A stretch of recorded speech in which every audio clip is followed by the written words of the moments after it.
Кутмандуу кечиңиздер менен биздин көрүүчүлөр, биз сиздерге бүгүнкү чыгарылышта жогорку кеңеште кабыл алынган мыйзам долбоорлору тууралуу баяндап беребиз. Адегенде программанын кыскача түрнөгүнө көңүл бурууга чакырабыз. Медицина тармагында иштеген дарыгерлердин эмгек акысы 100 000 сомго жеттиби? Региондордо 60 000ден 100 000ге чейин алышат. Мектептерде акча чогултууга тыюу салган мыйзам долбоору колдоо тапты. Охрана, камера, толук чечип бергенге даярсыздар ошо. Кыргызстанда эң көп пенсия 50 000 сом болсо, эң аз алганы 6900 сом. Парламентте социалдык фонддун келерки жылдарга болгон бюджети кызуу талкуу жаратты. Мыйзам боюнча 1 октябрдан пенсияларды 6900га жеткиздик. 2025 жылы социалдык фонддун кирешелери 117 миллиард 467 миллион 6 миң сом. Ал эми чыгашалардын жалпы көлөмү 120 миллиард 112 миллион 9 миң сомду түзөрү пландалууда. 2 миллиардтан ашуун тартыштык жаралууда. Бул тууралуу аталган фонддун өткөн учурдагы келерки жылдарга болгон бюджеттин кароодо белгилүү болду. Кененирээк кийинки материалда. Пенсия жогорулады. Элдин суроо талаптары эске алынууда. 2025 жылга социалдык фонд 2 миллиард сом дефицит менен келсе, анын орду кайсыл жактан толтурууларын эл өкүлү тактады. Отчетыңыз боюнча 2025 жылга соцфонд бюджет долбоору 2 миллиард 645 миллион дефицит менен келе жатасыздар. Туурабы дефицит деп атасыздар 2025-ке. Халык кызматына 71 миллиард коюлган болчу, 71 миллиардтан 75 миллиардка чейин биз салык кызматы менен сүйлөшүү жүргүзүп, уже бүгүнкү күндө макулдугун алдык. Республика ичинде калктын 11% пенсионерлер, азыркы тапта алардын 80% акчасын банктык карталар аркылуу алышат. Ал эми 20%-нын колуна Кыргыз почтасынын жардамы менен накталай тиет. Жылына социалдык фонд ал каражаттарды банк менен төлөөдө 139 миллион сом кетирет. Почтага 339 миллион сом коротот. Депутаттар бул жагдайга өз сунуштарын беришти. Мен ойлойм, эми жалпы эле пенсия алуучуларды толук кандуу карта системасына өткөзсөңүздөр өздөрүнө деле жеңил болсо керек депчи. Мажбурлоо түрдө же түшүндүрүү иштерин жүргүзүп ушундай жумуштар болуп атабы сиздерде? Түшүндүрүү иштери жүргүзүп атабыз. Ошонун негизинде 20%дан 80%га көтөрдүк жана банктан алып аткандарды. Депутат Гүлшаркан Култаева пенсияны мамлекеттик банктар аркылуу жеткирүү кызматын акысыз кылуу сунушун айтты. Банктарды тейлөө үчүн 18 миллион сом кетирет экенсиздер да. Сиздерди кайсы мамлекеттик банктар тейлейби? Берүү үчүн бул пенсияларды? Ооба, мамлекеттик банк. Эмнеге ал акча алат тейлөө үчүн мындай бекер кылса болбойбу ошону? Пенсионерлерге акча жеткирүү үчүн. Алардын ошол нормалары бар экен, бирок бүгүнкү күндө сүйлөшүп атабыз, аны алып коюңуздар депчи. Пенсионерлер дагы эл катары суу, газ, жер салыгы, электр энергияга каражат төлөшөт. Бирок өмүр бою мамлекетке иштеп, карыганда алган пенсиясы жашоодогу муктаждыктарына жетпей калууда. Пенсионерлер жолугушканда, шаардагы эл менен жолугушуп алганда бир эжек айтты, мен 39 жыл билим берүү тармагында иштедим дейт. 1800 сом пенсияга чыккан дейт. Азыр эми көтөрүлүп отуруп 10 000 сом бар дейт да. Бирок кол алдымда 8 неберем бар дейт. 3 балам бар дейт. Кошумча ошо өмүр бою агар тармагында иштеп жүрөбүз, мектепте уборщик иштеп отурбуз эжекебиз. Учурда Кыргызстанда 785 000 пенсионер бар. Алардын 146-сы мамлекеттик кызматтарда иштешет. 400гө жакын айына 50 000 сомдон көп алат. Орточо көлөмү 9 000ден ашык болсо, эң аз алганы 6900 сом. Пенсионер иштеди, пенсияга чыгарга 2-3 жыл калганда каза болуп калса, анын акчасы эмне болот? Балдарына, мураскерине камсыздандырылган акчасы төлөнүп берилеби? Өмүр бою иштеп келип, анан 2 жыл 3 жыл калганда каза болуп калганда акчасын кандай эмне кыласыздар деп атам ошону? Балдарына төлөп беребиз. 31 700 төлөйсүздөрбү? 31 700 төлөнбөйт. Балдарына пенсия төлөп беребиз. Сиздер ошон үчүн ушул категория кылып ошону бөлбөйсүздөрбү? 1 жыл 2 жыл калганда деп. Анан мамлекетке кетип калып атпайбы бул акча өмүр бою? Төлөп жаран иштеп келип туруп анан берип атса, сиздер бербей коюп атасыздар да. Талкуунун жыйынтыгында социалдык фонддун өткөн, учурдагы жана келерки жылдарга пландык мезгилине бюджети жөнүндө мыйзам долбоорлору биринчи окууда каралып колдоо тапты. Аймақтарда ооруканаларда эмгектенген медицина кызматкерлери 60 миңден 100 миң сомго чейин маян алууда. Бул тууралуу саламаттык сактоо министри жалпы жыйында эл өкүлдөрүнүн суроолоруна жооп берип жатып билдирди. Бул апта парламенттин пленардык жыйынында милдеттүү медициналык камсыздандыруу фондунун 2025 жылга жана 26-27 жылдарга пландык бюджети жөнүндө мыйзам долбоору каралды. Аталган фонддун келерки жылга бюджети 8 миллиард 2 миллион сом деп бекитилүүдө. Кененирээк кийинки материалда.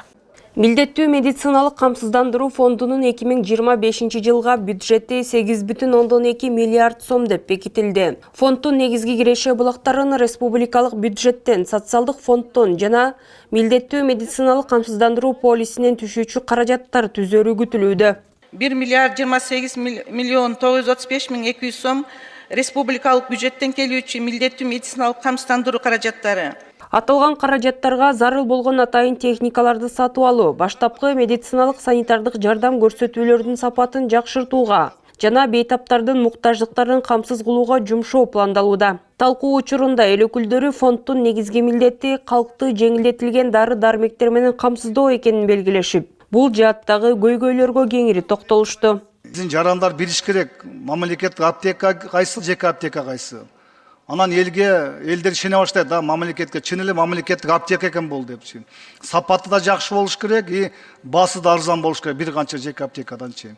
Буну сиздер саламаттык сактоо министрлиги, Кыргыз фармация, фомуз биргеликтүү иш алып барып ушу көзөмөлдү аягына чыгарыңыздар. Жыл башында милдеттүү медициналык камсыздандыруу фондунун системасын реформалоонун үстүндө чоң команда иш алып барган. Эл депутаттарын бул иштин натыйжасы кызыктырды. Аудит страховых полюсов, сооплата, спецсчет, по платным услугам, госзакуп и так далее, так далее. Аябай көп да аудитиңер турабы. Бирок ошонун анализдериңер жок да силердечи. Анан кийин ушул аудит жүргүзгөндөн кийин силер сөзсүз түрдө буларга жардам беришиңер керек. Кайсы жактан булар мындай карательный неме менен иштебей, мындай жардам беришиңер керек да. Где им надо исправить? Медицина кызматкерлерине эмгек акы төлөө боюнча ачык айкын чаралар көрүү зарылчылыгы жаралууда. Медайымдыкын эле алсак, бул средний бир 20-24 миң деп атасыз да. Ошол бир эми бул үй бүлөсүн бакканга жетпейт да. Негизи билесем, кээ бирде баягы медайымдар кечки сменга турушат, күндүз иштешет. Региондордо 60 миңден 100 миңге чейин алышат. Врачтар. Тез жардамда иштегендер ошо компенсация менен которулушу менен 45 миңден 65 миңге чейин алышат. Ош шаарында тие. Анан кийин баягы орто эсепинен эсептеп келгенде биздики азык киргизде врачтардыкы 35 миң болуп атат, медайымдардыкы 24 миң болуп атат. Жыйынтыгында мыйзам долбоору биринчи окууда кабыл алынды. Жогорку кеңеш гендердик зомбулукка каршы 16 күндүк өнөктүктү колдойт. Бул тууралуу парламент жыйынында төраган Нурланбек Шакиев билдирди. Мындай иш-чара Кыргызстанда алгач 2008 жылы уюштурулганын эске салган төрага Жогорку кеңеште башкы мыйзам чыгаруу орган катары аталган маселеге астейдил көңүл буруп, аял затына карата жасалган зордук зомбулуктарды алдын алууга жана жоюуга багытталган программаны колдоорун кошумчалады. Компаниянын максаты мамлекет органдардын, жарандык коом уюмдардын, эл аралык уюмдардын, жеке сектордун, медиа жана академиялык чөйрөнүн өкүлдөрүнүн аракеттерин бириктирүү менен бирге аялдар жана кыздарга карата зордук зомбулуктун бардык түрлөрүн жоюу боюнча биргелешкен иш аракеттерди жана чараларды кабыл алуу. Россияда 1 миллионго жакын кыргызстандык мигрант болсо, анын 50 миңдей Санкт-Петербург шаарында жашап эмгектенет. Ал эми аталган шаарда 500дөн ашык студент билим алат. Бул тууралуу парламенттин тармактык комитетинде Санкт-Петербургдагы Кыргызстандын башкы консулу аткарылган иштери тууралуу маалымат берди.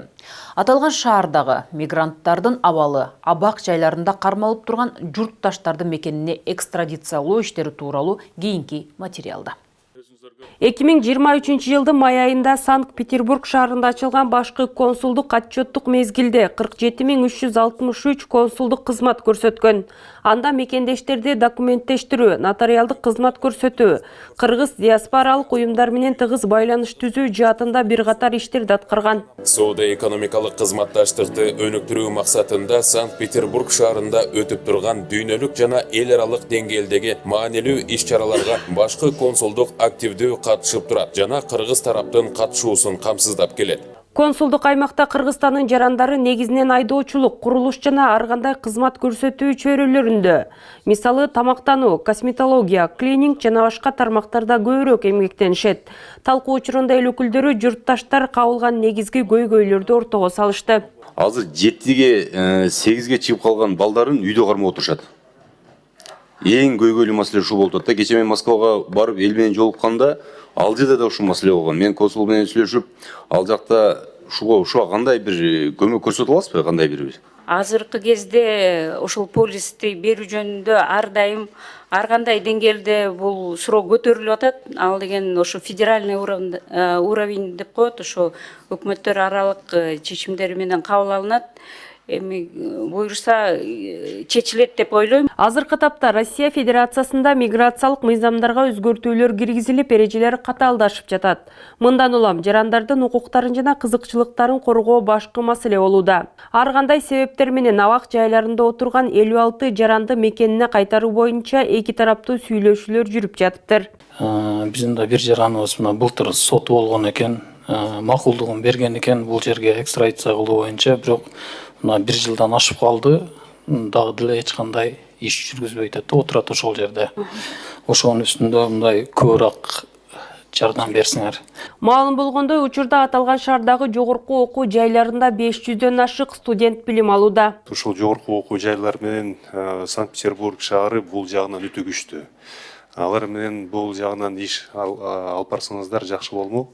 Өзгөчө Бишеналиева атындагы Маданий жана искусство университети менен байланыштарды силер уюштурсаңыздар, ушул тармак жагынан силер чоң көмөк көрсөтмөксүздөр. Жыйын соңунда комитет мүчөлөрү консулдуктун отчетун бир добуштан жактырды. Эмгек кодекстин долбоору эмгек кодексин колдонууга киргизүү жана эмгек чөйрөсүндөгү айрым мыйзам актыларына өзгөртүүлөрдү киргизүү боюнча мыйзам долбоору жогорку кеңештин жыйынына экинчи окууда киргизилген. Депутаттар буга талкуусуз каршы болушуп, эмгек кодексинин долбоорун жана аты аталган мыйзам долбоорун экинчи окуу режимине комитетке кайтарышты. Буга чейин бийик тоолуу аймактын жашоочуларына кошумча коэффициент 1800 метрден жогоркуларына төлөнүп келген. Ал эми сунушталып жаткан эмгек кодексинде ал 2000 метр деп көрсөтүлүптүр. Бул жерден эгер азыр биз бул кодексти ушундай кабыл алсак, эртең урматтуу бийик тоолуу райондо жашагандар, элдер бизди кыйналат. Ошон үчүн өкмөттүн мунусун кайра экинчи окуга алып келип 1800 деп түшүрүшүбүз керек. Бийик тоолуу алыскы жана жетүүгө кыйын зоналарда жашаган жарандарга социалдык төлөмдөрдү инвентаризация жүргүзүү мыйзамынын аткарылышы боюнча жогорку кеңештин атайын токтому да чыккан. Biz Жогорку кеңеш токтом кабыл алганбыз. 22-жылы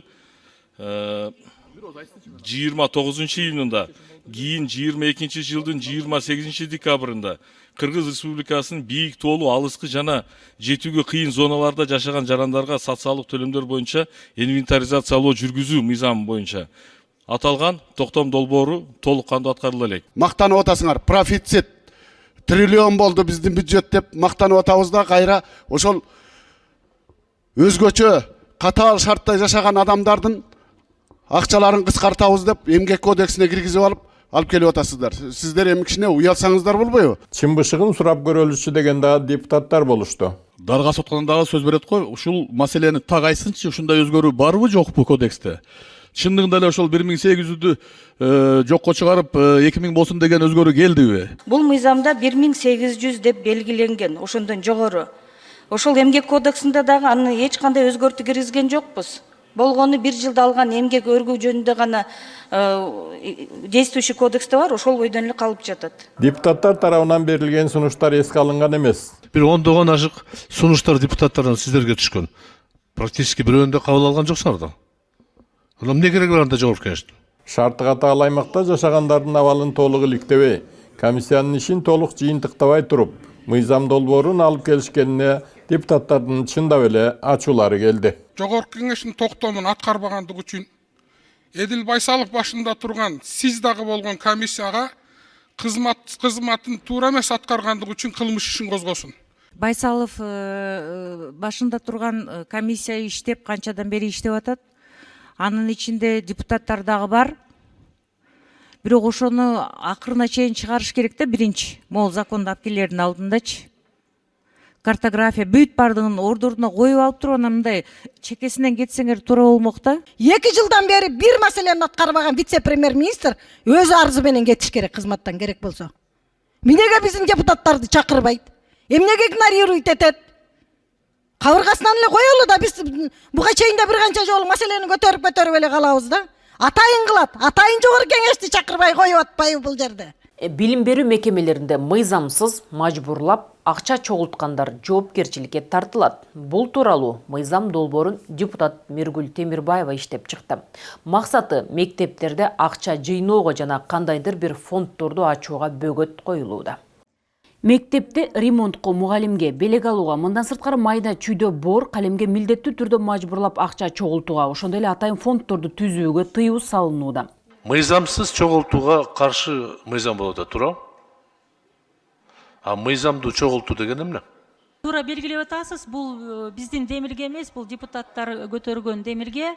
Мыйзамдуу деген бул мажбурлоосуз, милдеттүү түрдө дебей, баягы өз мүмкүнчүлүгү бар болсо, өзү кааласа кандайдыр бир жардам көрсөтө алат. Бул мыйзам долбоору бир гана муниципалдык жана мамлекеттик мектептер үчүн иштейт. Жеке билим берүү уюмдарына тиешеси жок экени белгиленди. Окуучулар арасында кыз бала дебей уруш, мушташуулар көбөйдү. Азыркы өспүрүм жаштардын тилинде айтканда буллинг түшүнүгү курч. Депутат мындай көрсөткүч 37%га өскөнүн белгилеп, комплекстүү иш алып барууга чакырды. Азыр окуучулардын арасында көп мушташ болуп атат да. Жакын арада эле Өзгөн районунда өзүңөр билесиңер бир окуучу каза болуп калды. Анан мына Кызыл Кияда да мушташ болуп атат. Ошону кандай токтотсо болот? Кандай чара көрүп атасың? Ошону айтып бериңизчи. Дароо эле көрүнөт да баягы педагогко. Кандай оор абалда, балким жанагы буллинг деп атпайбызбы, жанагы кыйнап, мушташып же болбосо бир нерсени талап кылып, ар кандай түрлөрүн баарын аныктап, анан ошолорду үйрөттүк. Класс жетекчилерди, соц педагогторду, деле педагогторду үйрөтүп атабыз дагы. Буга чейин өлкө жарандары өздөрүнүн балдары окуган мектептерге өз ыктыяры менен колдоо көрсөтүп келишчү. Азыр бул мыйзам долбоору менен спонсордук жардамга толугу менен бөгөт коюлууда. Алсак видео камера окуучуларды караган күзөтчүлөргө көпчүлүк кезде ата-эне төлөп беришчү. Баарына тыюу салынса, мамлекет финансы министрлиги төлөп бергенге даярбы? Биздин ички иштер министрлиги айтып кетти, эгер жок дегенде бир ата-эне жазса, бул жерде мажбурлоо болуп атат десе, иштер козголуп кетиши мүмкүн. Башка ата-энелерге же мектептин жетекчилерине эмнеге андайга жол берип атасыңар депчи. Ошол финансы министрлиги эмне дейт бул маселе боюнча? Силер ошол Кыргызстандагы жанагы коллегалар айтып кеткен топ, моп, охрана, камера, ремонт маселелерин толук чечип бергенге даярсыздарбы, ошо ата-энелер жардамсыздар? Биз нормативдин негизинде бериле турган акчалар боюнча толук кандуу берип атабыз. Мурун эсле ошол текущий ремонтко 91 000 каралган болсо 404 000, ал эми жанагындай керектүү хозяйстволук жумуштарды, товарларды сатып алууга 119 000 барса 200 миллионго чейин акчаны көбөйтүү менен карап берип атабыз. Жардам берем десе бере берсин дагы. Ооба. Жол тобош, мисалы ошол айылдан чыккан жанагы юбилей болуп атпайбы, жана 20 жылдык, 10 жылдык деп, алар чогултуп акча бирдемесин көтөрүп бериши мүмкүн мектепке. Эми өкмөткө бир топ жардам да болчу. Менимче ага тыюу салыштын зарылдыгы жок деп ойлойм да. Соңунда билим берүү жөнүндө мыйзамга, укук бузуулар жөнүндө кодексине өзгөртүүлөрдү киргизүү тууралуу мыйзамдын долбоору 2 жана 3 окууда колдоо тапты. Ушул темага улай биз студиябызга Жогорку кеңештин депутаты Медербек Алиев Кубанычевичти чакырдык. Саламатсызбы? Айтсаңыз, сиз кече күнү ушул мектептерде акча жыйноого, мажбурлап акча топтоо жана фонддорду ачууга тыюу салуу боюнча мыйзам долбоорунда бир катар өзүңүздүн ой пикирлерди айттыңыз, ошолорго токтолуп кетсеңиз. Бул мыйзам долбоору кече күнү кабыл алынып атканда парламентте бир топ ой пикирлерди жаратты. Бул маселеде биздин пикирибизде мен ойлойт элем, жалпы жонунан мыйзам долбоорун демилгечи катары ал инсан туура ниети түз болгон. Себеп дегенде бүгүнкү күндө эгерде көз чаптыра турган болсок, жанагы коррупция деген жат көрүнүш бир гана социалдык тармакка эмес, башка тармактарга дагы тамырын улап кеткен. Ошонун арасында мектептерге дагы. Бирок бул менен бирге биз баягы чачал десе баш албашыбыз керек да. Сөзсүз түрдө эки тараптуу бир таяктын эки учу болот дегендей, ошону эске алуу менен кабыл алышыбыз керек. Эгерде кайсы бир ата-эне өз көңүлү менен ыктыярдуу түрдө кайсы бир колдоо көрсөтсө мектептерге, ал мыйзам бузуу болуп эсептелинбейт. Бирок мектептин жетекчилиги ата-энелерден негизсиз акча доолап, акча үмүт этип талап кыла турган болсо, бул албетте жоопкерчиликке тартууга негиз болот. Бул жерде ошондо ачыктан ачык эле бөлүнүп калбайбы? Себеби колунда бар ата-эне баласы жакшы окушу үчүн, жакшы болушу үчүн колунан келген аракетин жумшайт да. Анан акча берсе, ага көбүрөөк көңүл бөлүнүп, беркилерге мындай көмүскөдө калып дегендей болбойбу? Андай фактылар дагы кездешиши мүмкүн. Бирок жалпы жонунан незаконный поборы, мыйзамсыз жана талап кылуу, акча каражаттарды көп кездешип атпайбы? Ошону жоюуга багытталганда. Сиз атып өтүп кеткен нерсе бул как побочный эффект катары болушу мүмкүн деп эсептейм. Эми ачыгын айтканда мектепте дайыма жана майда чүйдө бор, класстык эмелерге керектүү предметтик эмелердин баарын алдыртышат ата-энелергечи көпчүлүк учурда. Анын баарына тыюу салса, мамлекет мындай көтөрө алабы? Негизи буга чейин мамлекеттин казынасы тартыштык менен келген, анан акыркы жылдары көтөрүлүп атат деп айтылып атат. Негизи ошонун баарын көтөрө алабы финанс министрлиги? Аталган мыйзам долбоору, маселен, ата-энелер ыктыярдуу түрдө ошо мектептин алгачкы жабдыктарына, сиз атап өткөн борго, дагы башка нерселерине салым кошконго тоскоол болбойт. Ата-энелер эгерде кааласа, өздөрү уюшуп, на добровольной основе жардам бергенге толук кандуу укуктуу. Бул мыйзам долбоору эгерде азыр колдоо тапты, 2-3 окууда дароо, анан кабыл алынып ишке кирип баштагандан негизи эмне бере алат, натыйжасы кандай болот?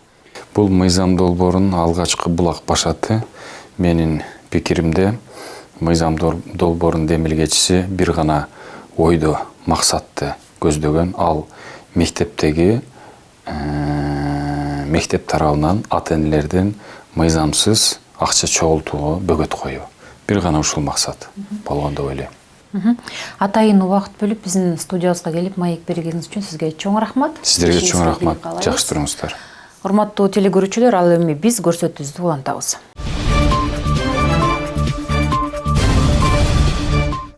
Жогорку кеңеш дыйкандарды күйүүчү май жеңилдетилген насыя айдоо жерлерине суу жеткирүү азык түлүк коопсуздугуна тиешелүү токтом долбоорун 2024 жылдын 1 февралында кабыл алган. Бүгүн тармактык комитет аталган токтомдун аткарылышы боюнча министрликтин маалыматын укту. Жыйында баяндама жасаган суу ресурстары, айыл чарба жана кайра иштетүү өнөр жайы министринин орун басары Жанибек Керималиев жогорку кеңештин токтомундагы коюлган талаптарды толугу менен аткаруу иш-аракеттери жүргүзүлүп, ага ылайык келерки жазда дыйкандарга аз пайызда насыя берүү, аларды сапаттуу үрөн менен камсыз кылуу, айрыкча сугат айдоо жерлерине суу жеткирүүдө көйгөй жаралбай турганын айтты. Ошондой эле айыл чарба иштерин тоскоолдуксуз жүргүзүү үчүн дыйкандарга айыл чарба тармагындагы техникалар лизингке берилет. 24 жылы 4,1 миллиард сомго 1055 дана техника берилди.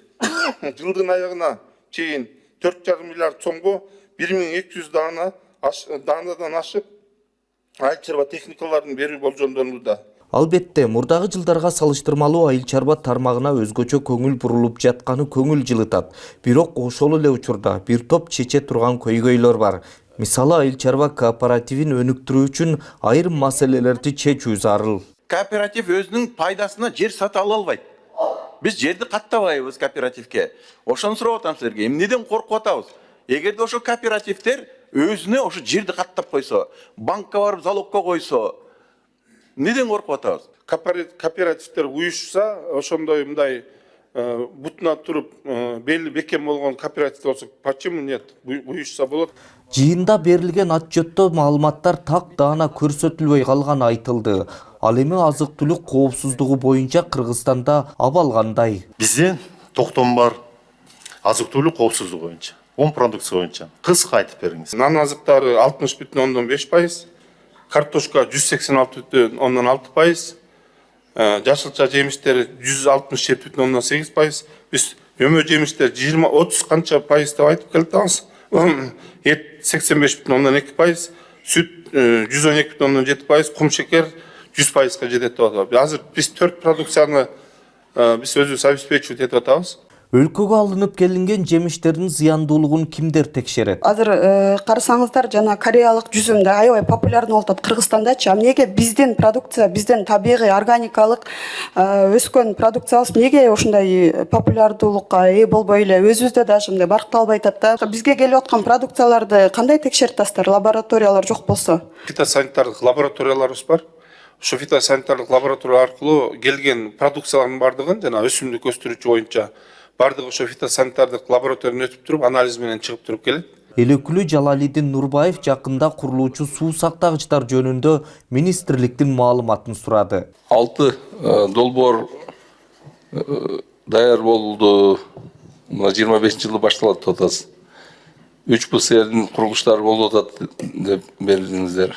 Тоңдо Ысык көл областында 2 БСРдин bir БСРдин курулушу жүрүп атат, bir БСРдин долбоору даяр болуп, Кудай буйрса бул капсула салган баштаган атабыз да, ушул жылы баштайбыз декабрь айынын ичинде. 6 дедиңиз, мына 2. Siz 6 БСРден окуп бербейчи, кайсы жерде салынды бүттү. Кайерге саласыңар болсо? Силердин өзүңөрдүн отчетуңарды айтып атам мен, башка суроо жок. Жооп бергиле суу департаменти. Аз жооп бересиз азыр. Кеч болсо аз жооп бересиз. Жок, азыр жооп бергиле сурап атпайбы мынакей жайдын пайызыч. Дежурный эмесин айтып койбойсуңар. Сиз үчүн жазуу түрүндө жөнөтөбүз деп койсоңор, как обычно. Жыйын соңунда токтом долбоорунун аткарылышы боюнча бир топ сын пикирлер айтылып, маселе парламенттин жалпы жыйынынын кароосуна жөнөтүлдү. Ар кандай маселелер саатында депутаттар адаттагыдай эле республикабыздын аймагындагы көңүл бурууну талап кылган маселелерди көтөрүштү. Архитектура курулуш агенттигинин эски үйлөрдү бузуу чечими, кышка карата жол тейлөө ишин жакшыртуу, ошол эле мектеп, бала бакча, таза суу, сугат суу көйгөйлөрү туурасында сөз болду. Адегенде эле депутат Дастан Бекешев реновация же колдонуу мөөнөтү эскирди деген үйлөрдү бузуу маселесин кое туруп, канализация, жылуулук, суу түтүктөрүн оңдоп албайлыбы деген сунушун берди. Акчасы чечилген бирок уюштуруу иштери кечигип жаткан ирригациялык курулуштар бар. Кара Суу районунда эң чоң Утсадыр каналы Дүйнөлүк банк тарабынан толук кандуу реконструкция иштери жүрүү алдында турат. Азыр мына кышкы убакытта сугат суу сезонго чейин хотя бы биринчи траншын баштап тездетип алсак, акча турат дайын, бөлүнгөн акча. Ошону батыраак, тезирээк ишке ашырсак жакшы болот эле. Россия Федерациясы мигранттарды кайра артка кайтарып жатканынын себептерин ким алдын алат? Кыргызстандан Россияга учуп барган жарандарды ошол жерде паспортун алып, телефондорун алып текшерип, бир 5 күн керек болсо 1 жума 10 күнгө чейин кармап туруп, белгисиз себептер менен кайтарып атыптыр да. Ушул боюнча бир тиешелүү министрликтерге тапшырма берсек, эмне себептен андай болуп атат? Мүмкүнчүлүгү чектелген балдарды, аутист балдарды мамлекеттик камкордукка алуу жетишсиз болууда. Тилекке каршы Кыргызстанда көптөгөн үй бүлөлөр аутизм менен ооруган балдардын окутуу мүмкүнчүлүгүнөн ажырап, кээ бир учурларда ошол балдарды 4 дубалдын ичинен чыгарбай, үйүнө камап алган учурлар кездешет. Адистештирилген мектеп жок, адистер жетишсиз, аутизм менен ооругандарга мамлекеттик колдоо жок. Автоунааларды камсыздандыруунун мөөнөтүн узартпаса болбойт. 1-январга чейин 30 күн калды. Кыргызстанда 1,5 миллиондон ашык машина бар. Бул күнүнө 50-60 миң машинени АСАГадан өткөзүш керек деген сөз да. Эми анчаны өткөзө албайбыз да, кааласак дагы. Демек, бул жерде мен тактасам токтомдо ошондой жазылып калыптыр. Мыйзамда андай нерсе жок. Ошон үчүн токтомго тезинен өзгөртүү киргизбесек, бул жерде түшүнбөстүк болот. Азыр гаилер токтомго таянып, 1 январдан баштап элдерибизди жолдон тосуп 3000 сом айып пул сала баштайт. Бул туура эмес деп ойлойм. Муну өзгөртүш керек. Жок дегенде bir жарым жыл элге убакыт бериш керек. Мүмкүн 1 жыл. Бишкек шаарындагы ыш быйыл дагы негизги көйгөйлөрдөн бирине айланды. Тыгындан башка бүгүнкү күнү смог коркунучта болуп атат да. Бул келип туруп элдин ден соолугу, баягы рак оорулары, жүрөк кан тамыр оорулары, дем алуу, астма оорулары абдан кыйналат экен. Аксакалдар, картаңдарыбыз бүгүн кыйналып атат. Бронхит оорулары мына бүгүнкү күнү өлүмдөр статистиканы да карап көрсөк, оорулар өтө жашарып атат да. Ошого ушул смог маселесин бир маселе кылып коюп карабасак болбойт. Биздин бүгүнкү көрсөтүүбүз соңуна чыкты. Берүү жогорку кеңештин коомчулук жана жалпыга маалымдоо каражаттары менен иштөө бөлүмү тарабынан даярдалып, мен Жылдыз Жолдошбаева алып бардым. Сиздер жогорку кеңештин депутаттары демилгелеген мыйзам долбоорлору, алардын жолугушууларын Кеңеш KG сайтынан окусаңыздар болот. Ал эми комитет жалпы жыйындар YouTube'дагы баракчабызда түз эфирде берилүүдө.